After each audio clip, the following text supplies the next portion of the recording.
Imagine two people, same age, same city, same starting salary. 10 years later, one of them is stressed about rent, the other just quit their job. Not because they got fired, not because they won the lottery, but because they simply don't need to work anymore. Same starting point, completely different lives. And the scary part, the difference wasn't talent and wasn't luck, it wasn't even income. It was a number, a savings number. And what that number quietly does to your life, your options, your stress, your confidence, your identity changes everything. Today we're going to walk through every level of savings, from 0 rupees in your account to $5 million in the bank. And at each level, we're not just talking about the math, we're talking about how your life feels, how your brain works differently, how your decisions change.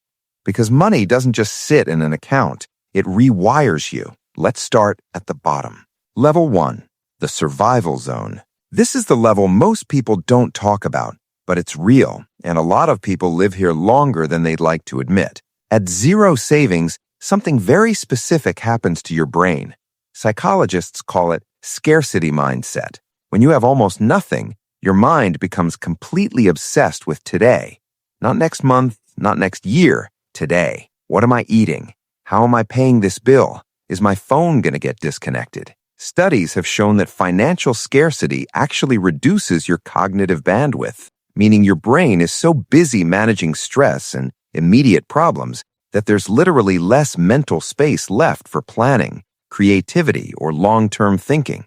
It's like trying to run 10 apps on a phone with 2% battery. Everything slows down. And here's the trap. When you're at 0, you make decisions that feel rational in the moment. Borrowing from a friend, skipping a bill, ignoring a small expense.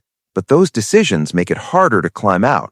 Not because you're bad with money, but because your brain is genuinely overloaded. The goal at this level? Get out. Even 5,000 rupees saved changes something psychologically. You stop being fully reactive, you get a tiny buffer, and that buffer, small as it is, starts reducing the noise in your head. Level 2, the emergency layer. You've crossed 0, you have something. Not much, but something. This level is what financial experts call the emergency fund zone. And most Indians, most people globally, never fully build this. They keep it half-built, always planning to finish it later, always getting interrupted by a new expense. But here's why this level matters more than any investment return. Imagine you're driving and your car breaks down. If you have 50,000 rupees sitting in your account, that's an inconvenient Tuesday. If you don't, that's a crisis. You're borrowing money, missing work, stressing your relationships, and possibly taking a high-interest personal loan just to fix a car. The same event, completely different outcomes based on one number. At this level, your life isn't better because you're richer. It's better because bad luck stops being catastrophic. And that shift is enormous, because when bad luck stops destroying you, you stop making desperate decisions. And desperate decisions are what keep most people broke. The rule of thumb, 3 to 6 months of expenses, isn't arbitrary. It's the minimum buffer to break the cycle of financial chaos. Build this before you do anything else. Level 3, the breathing room stage. Now things start to get interesting. At this level, something subtle but powerful happens. You stop making decisions from fear, and you start making decisions from choice.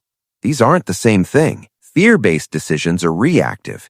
You take the first job offer because you need money. Choice-based decisions are strategic. You wait for the right opportunity because you have a cushion. This is also the level where investing starts to make sense. You're not just surviving. You're starting to think about making your money work. Maybe it's a Nifty 50 index fund. Maybe it's a recurring deposit. Maybe it's a small equity SIP. The amounts are modest, but the habit, priceless. Here's a psychological insight. Humans are deeply motivated by visible progress. When your savings account grows from 1 lakh to 3 lakh, something clicks. You start to believe you can actually do this. That belief compounds just like interest does. It changes how you show up at work, how you negotiate, how you spend. You start to see yourself differently. At this level, lifestyle inflation is your biggest enemy. You got a raise, you feel more stable, and suddenly you want a bigger apartment, a newer phone, a subscription you don't need. This is the point where most people accidentally reset back to level 1. They earn more but save the same, or less. The people who make it to the next level are the ones who let their lifestyle stay small just a little longer than feels uncomfortable. Level 4. The momentum zone. This is where wealth building stops being theoretical and starts being real. At this level, compound interest is no longer a concept from a textbook. It's a number you can actually see in your portfolio. Your money is making money, not enough to retire on, but enough to notice. And noticing changes everything. Think of it like pushing a boulder up a hill. For years, you were grinding, pushing hard, barely moving, wondering if any of this was worth it. And then, somewhere around 10 to 20 million rupees, the ground starts to flatten. The boulder starts moving on its own. Just a little, but you feel it. This is also the stage where financial anxiety starts to actually lift, not completely, but meaningfully. You no longer panic every time an unexpected expense shows up. You have options. And having options is the closest thing to financial peace most people ever experience. At this level, your conversations about money change too. You stop talking about surviving and start talking about building. You start thinking about tax efficiency. Should I put more into ELSS? Should I move some money to debt funds? You start caring about the difference between 11% and 13% annual returns, because now the numbers are big enough that matter. The danger here is overconfidence. You've built something real and it feels amazing. Some people at this level start taking on too much risk, chasing the next big stock, investing in a friend's business idea, thinking they've cracked the code. Don't mistake momentum for mastery. Stay boring, stay consistent. The boulder is moving. Don't knock it off the hill. Level 6. The identity shift. Here's where things get deeply psychological. Reaching this level doesn't just change your bank account, it changes who you think you are. You start identifying as someone who's good with money. And that identity, once it locks in, becomes self-reinforcing. You make better decisions not because you know more, but because you're protecting who you believe to be. At this level, most people are generating meaningful returns, maybe 4 to 8 lakh rupees per year, just from their invested corpus, without touching the principal.